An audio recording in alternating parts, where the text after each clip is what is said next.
Hi, I'm Julie Ramage. I'm the cognitive behavioural therapist working within the occupational health team at EHSS at the University of St Andrews.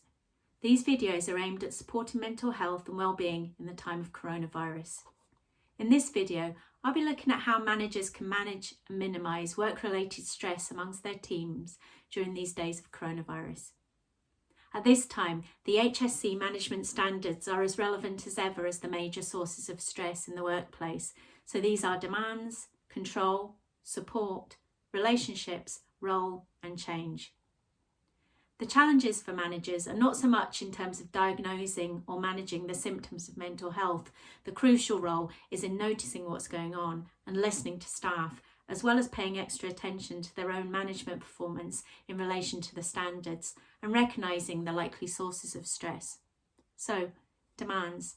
This is the workload, work patterns and the working environment itself. Take time to consider where the stresses are in the environment and how that might have changed recently. If working on site, what are you doing to manage risks, to allay fears and to communicate safety and care? Are managers listening to staff concerns and responding proportionately and appropriately? This doesn't necessarily mean that everyone always gets what they want, but do they feel they're listened to? If at home, are expectations clearly articulated and balanced alongside what is reasonable? HR guidance has usefully stated an expectation that productivity will be affected, but are individual managers attending to this too? How can demands be negotiated at this time?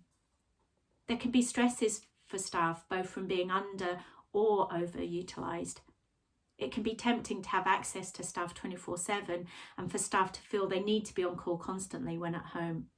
Encourage staff to use their calendars or to be available at agreed on and off times. Most things are not so urgent they need to be addressed right now. Control. How much control do staff get?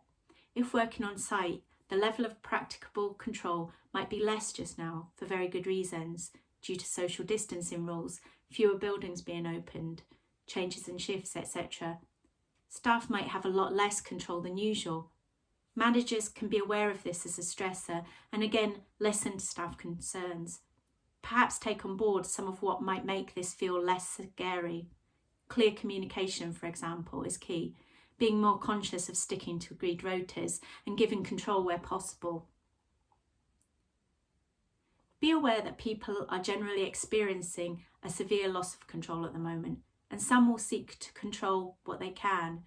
This might mean that people are less tolerant than usual, or get more upset when you make changes. Again, try to communicate clearly, take time to explain your decisions and make an effort to respect people's circumstances and concerns where that's possible. But being clear may be more important than necessarily keeping everybody happy.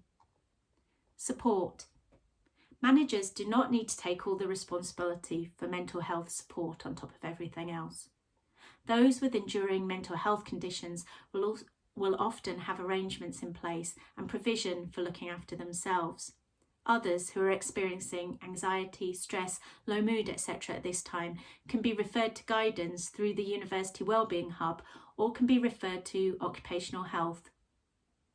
They could also contact their own GP if they feel they need medical assistance. Managers can make referrals or encourage self-referrals to occupational health where there are concerns. The manager's role here is to be supportive and again to listen while providing signposting to other support. Relationships.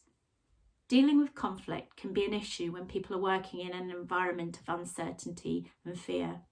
Be prepared for relationships to become strained as a result at this time. Recognise that when people are showing anger, there's often fear or hurt underlying. Use your skills to bring conflict into the open at an early stage and try to resolve disputes on neutral ground rather than letting issues build up. Time and space can help here. Other aspects of relationships include looking after those who are isolated, working from home. Many people rely on work for their social life and their sense of belonging. Try to encourage informal as well as formal meetings online, e.g. virtual coffee breaks are as important as formal team meetings. Again, Managers don't need to do all of this themselves. Encourage staff within the teams to take responsibility to keep in touch with each other. Role. Be really clear just now about what roles involve and what's expected of staff. This is especially important when things are changing or when there's uncertainty. People can become additionally territorial and can easily be confused in the face of uncertainty and change. Some clarity and reassurance, but avoiding empty promises is important. Change. Change is inevitable at this time, and all of us are facing change in the way that we work. Open communication is invaluable, including communicating the areas that are as yet undecided or unknown. Keep in touch with your staff, even if there's nothing much to tell them yet. There's a tendency for worry, rumour and suspicion to take hold, leading to additional anxiety, fear, etc., where there's a perceived lack of information. Where changes have been made, check in on your staff to see what their concerns might be. Some concerns might be easily fixed, some can't be fixed, but feel less worrying when expressed. At the same time, be clear if you don't know or if the decision hasn't been made yet. You can't be expected to have all the answers, especially when things are changing so fast externally. Many people want to be helpful and useful. Give them a chance where you can to be included and thank them for their contributions. Also remember that managers are going through this all too. It's unprecedented. People will make mistakes. Things will go wrong. Try to manage your own as well as others' expectations on this. Ask for what you need in terms of the above from your own managers. And remember, everyone has individual circumstances too. Do what you can and take each day as it comes. Thanks for listening. Stay safe. Bye just now.